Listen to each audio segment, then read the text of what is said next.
year only if the escaped income is 50 lakh rupees or more, up to a maximum period of 5 years from the end of the assessment year. Even in such cases, a time limit of 6 years before the year of the search, as against the existing time limit of 10 years, is being proposed. This will reduce tax uncertainty and disputes. Simplification and rationalization of capital gains. Capital gains taxation is also proposed to be hugely simplified. Short-term gains on certain financial assets shall henceforth attract a tax rate of 20%, while that on all other financial assets and all non-financial assets shall continue to attract the applicable tax rate. Long-term gains on all financial and non-financial assets, on the other hand, will attract a tax rate of 12.5%.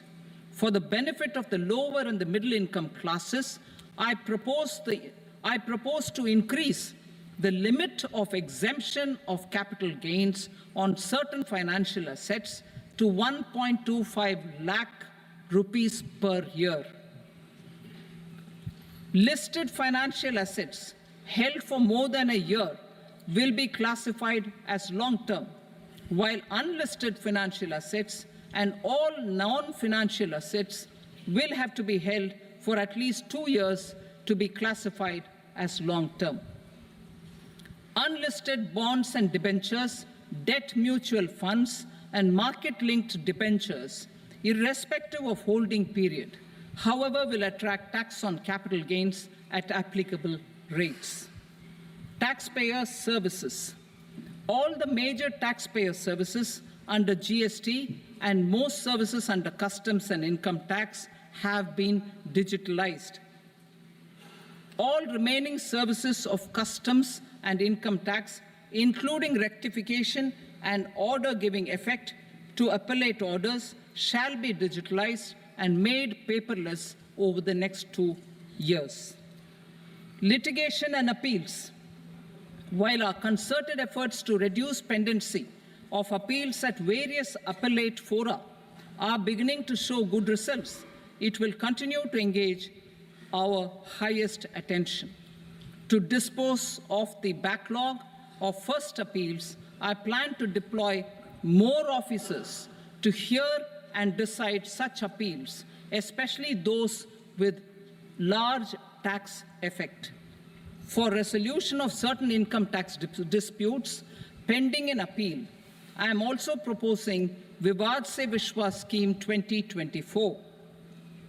Further, I propose to increase monetary limits for filing appeals related to direct taxes, excise, and service tax in the tax tribunals, high courts, and Supreme Court to 60 lakh rupees, 2 crore rupees, and 5 crore respectively.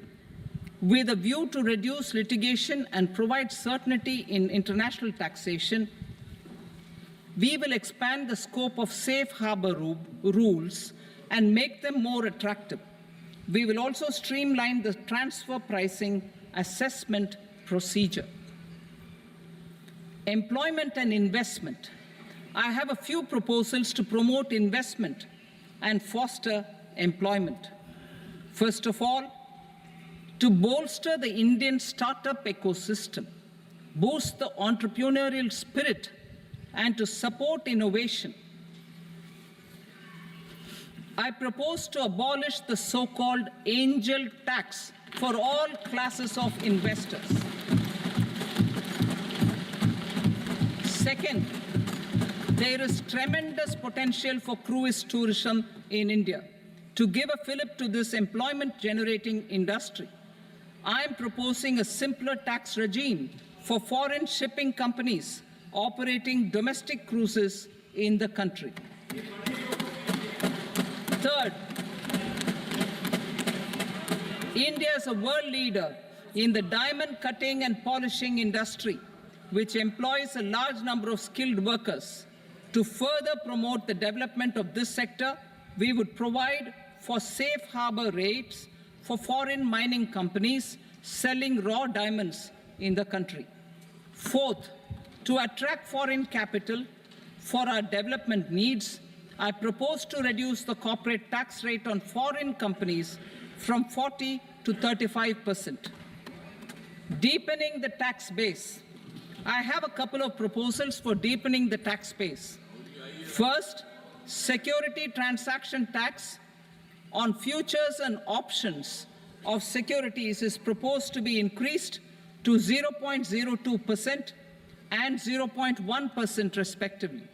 Second, for reasons of equity, I propose to tax income received on buyback of shares in the hands of recipients. Other proposals. To improve social security benefits, deduction of expenditure by employers towards NPS is proposed to be increased from 10 to 14% of the employee's salary. Similarly, deduction of this expenditure up to 14% of salary from the income of employees in private sector, public sector banks, and undertakings opting for the new tax regime is proposed to be provided. Indian professionals working in multinationals get ESOPs and invest in social security schemes and other movable assets abroad. Non-reporting of such small foreign assets has penal consequences under the Black Money Act. Such non-reporting of movable assets up to 20 lakh rupees is proposed to be depenalized.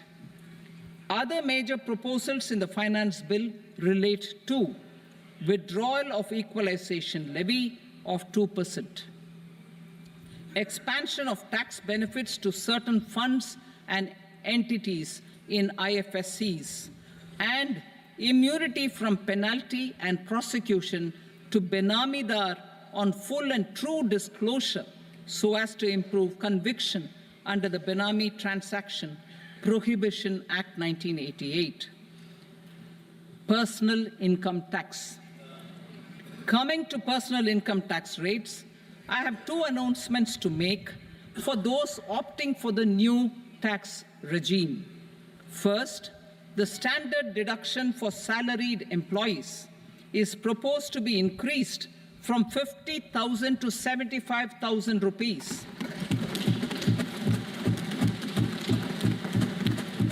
Similarly, deduction on family pension for pensioners is proposed to be enhanced from 15,000 to 25,000 rupees. This will provide relief to about 4 crore salaried individuals and pensioners.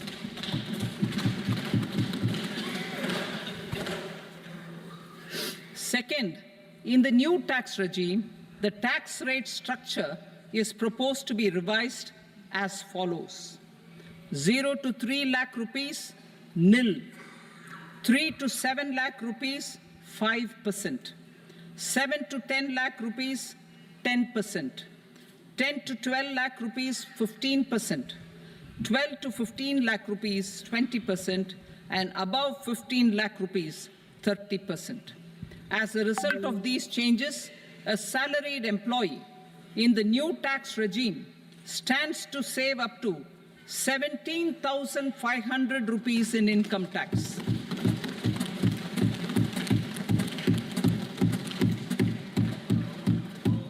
Apart from these, I am also making some other changes as given in the annexure.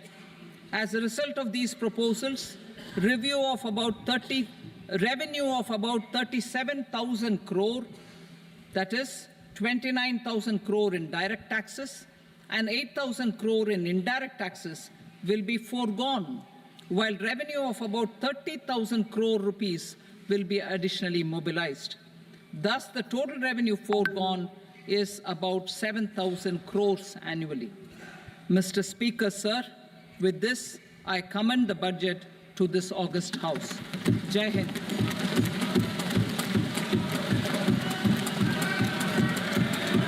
Item number 2.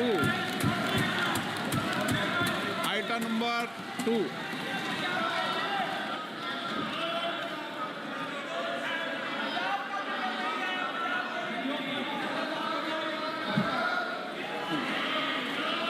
Sir, with your permission, I rise to lay on the table the following statements under Section 3 of the Fiscal Responsibility and Budget Management, FRBM Act 2003, medium-term fiscal policy cum fiscal policy strategy statement and macroeconomic framework statement.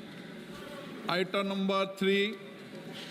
Sir, with your permission, I rise to move for leave to introduce the Finance Number 2 Bill 2024. प्रश्न ये कि विधेयक को पुनर्स्थापित करने की अनुमति प्रदान की जाए। जो सदस्य इसके पक्ष में हाँ कहें, जो सदस्य विरोध में ना कहें। मेरे विचार में निर्णय हाँ वालों के पक्ष में अनुमति प्रदान की जाती है। माननीय मंत्री जी, अब विधेयक पुनर्स्थापित करें। Sir, I introduce the bill. Item number 4. The Union Territory of Jammu and Kashmir budget.